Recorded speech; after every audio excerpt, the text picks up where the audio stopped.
Hello, Mother. Stephen, what brings you here? I brought you a little present. Where do you want it, Mr. Cord? In the living room.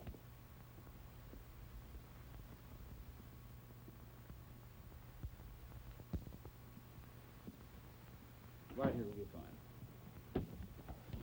Thank you, gentlemen. You're welcome, Mr. Cord. What's the meaning of this? Well, frankly, Mr. Peyton, I thought Mother might like to have some of her husband's effects. You know, my father must have been a very sentimental man. He threw very few things away. Anne's baby shoes are in there, one of her little pinafores, her old report cards.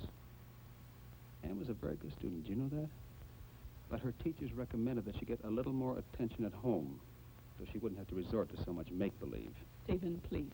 That was unworthy of you, Stephen. Unworthy? Well, I'm a little surprised to hear you say that, Mr. Peyton. Was it worthy of you to deceive Anne and me our whole lives, to feed us lies and half-truths? I preferred the lies. At least you knew where you stood. It was much worse when you and Mother refused to talk about things. You know, a child's imagination can dream up some pretty awful things. Your mother and I did what we thought was best for your welfare and for your sisters. Believe me, you'll never be in a position to judge how successful we were. That's typical of the kind of double talk I've gotten for almost 30 years. Well, it's not good enough anymore. Now, there is one thing I am in a position to judge.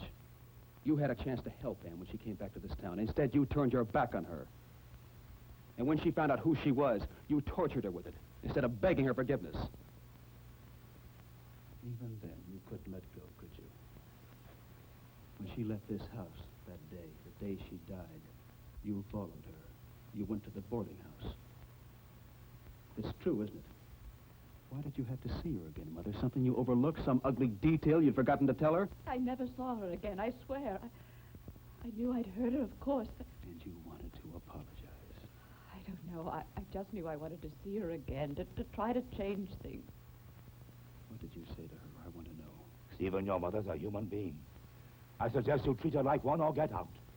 I'll get out, Mr. Peyton. When I know everything I have to about what happened to Anne on the day of her death. Why? So you can use it against your mother in some vicious way? Because I'm Anne's brother. Or rather, I was her brother. And if you kept me from looking after her during her life, you are not going to now. Is looking after her, as you call it, defending the man who persecuted her while she was alive? If I had to make a choice of enemies, I'd take Lee Weber over you and Mother any time. Careful, young man. You're in danger of making an enemy right now. I shouldn't have to remind you that you're my legal representative in Peyton Place, nor that you enjoy a handsome retainer for the privilege. Like all privileges, this one can be revoked. You're very predictable, Mr. Peyton. Somehow with you, it always comes down to threats. Only this time, you're absolutely right. I've given it a lot of thought. As long as I work for you, I'm your man. No matter how many fancy names I have, like legal representative. That's the plain truth of it. Well, I'm afraid I can't afford to be anybody else's but my own right now. Do you know what you're saying? I've never known more clearly in my entire life. Mr. Peyton, you'll receive my letter of resignation in the mail tomorrow. Stephen. Stephen!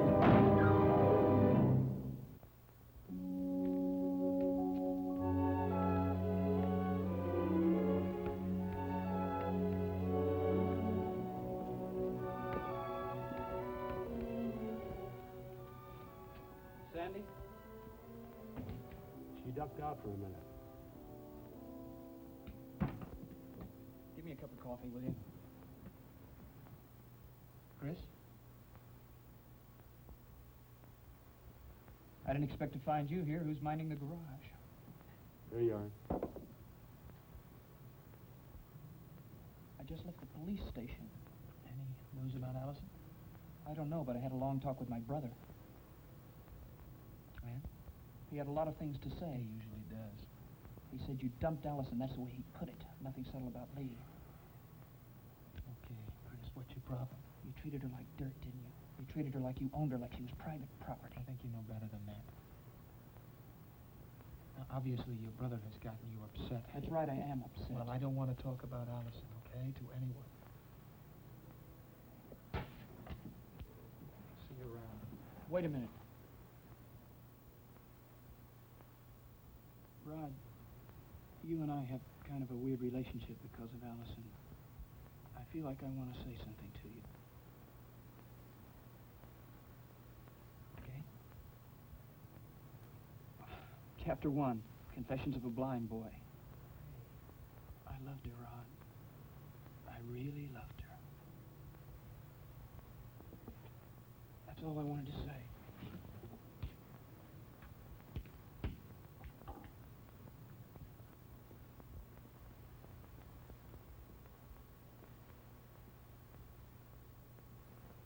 Chris, tell me. Come on, tell me. What's that?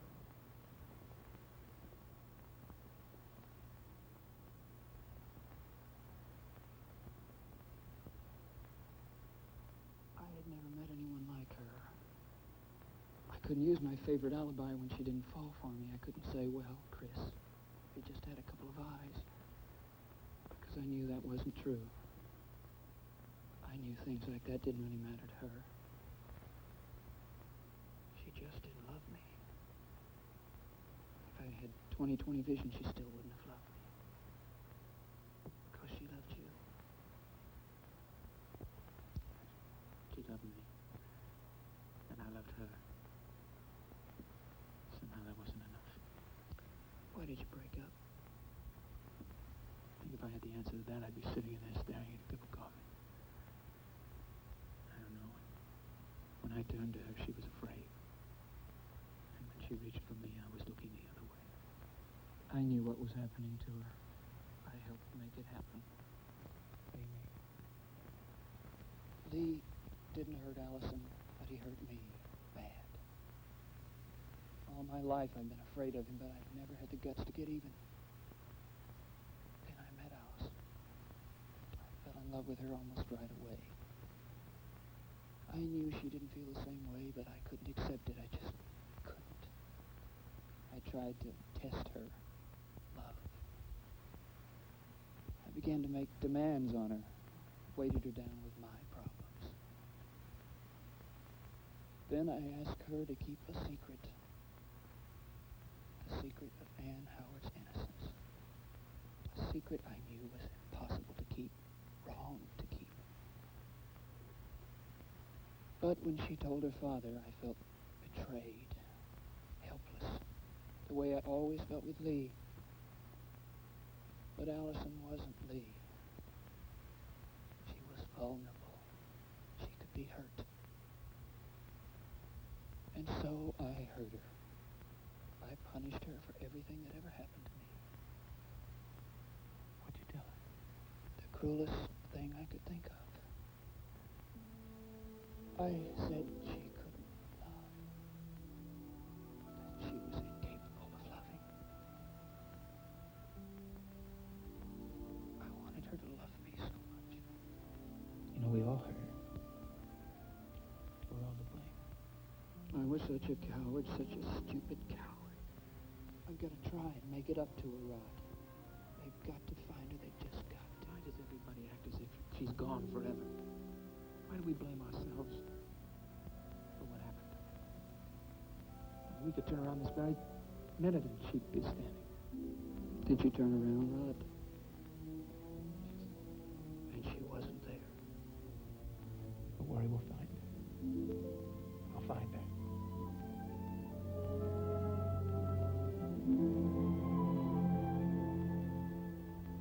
And then the old fool said, I should think a fellow your age would feel silly playing with kids' toys like that. Sounds like an acute case of envy to me. Yeah. Old Sawyer was green because Elliot found this model. He looked absolutely bilious. I'd like to have this finished by the time Elliot gets back. He done right, Connie, going to New York. I know. When he gets together with the police there, they'll find Allison. You mark my words. I know, Eli. It's just a matter of time.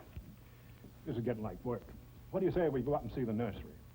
It was my idea in the first place, you know, converting that old sleeping porch into a nursery. I want to be absolutely sure that everything is just right for my grandson. And what makes you so sure it'll be a grandson? That's like asking me, how do I know there's going to be summer or a sunrise or birds singing? I just know. And it's not too soon to start laying down some rules, you know. Boys are different from girls. No, wait a minute, let me explain. They tend to grow up a little wild, like weeds, if you don't know how to handle it. A little old-fashioned discipline. That's the ticket. And don't spoil the boy, Connie. The way you and Elliot are starting out, I think you're going to dedicate your lives to spoiling my grandchild. What's wrong, Connie? It's nothing. Something I said? No, it's just...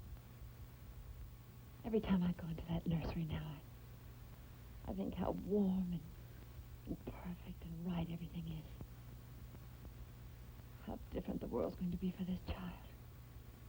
Connie. It's going to have everything that Allison was denied. A mother, a father, a real home.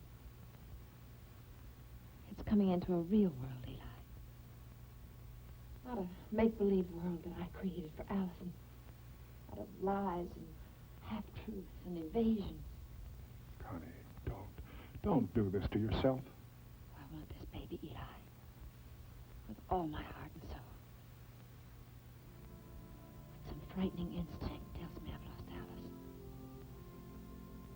That's the price. And I don't know if I can pay it.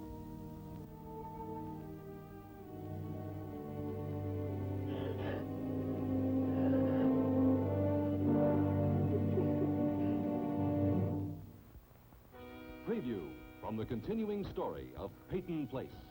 I'm not playing your game. If you hate your brother, you work it out in your own way. You're gonna listen to me, Stephen. Then say it! Why did you take my brother's case? It's what you are. You're cruel, Martin. You like to see pain. I promise you this, Martin. If I'm hurt, you'll feel the pain.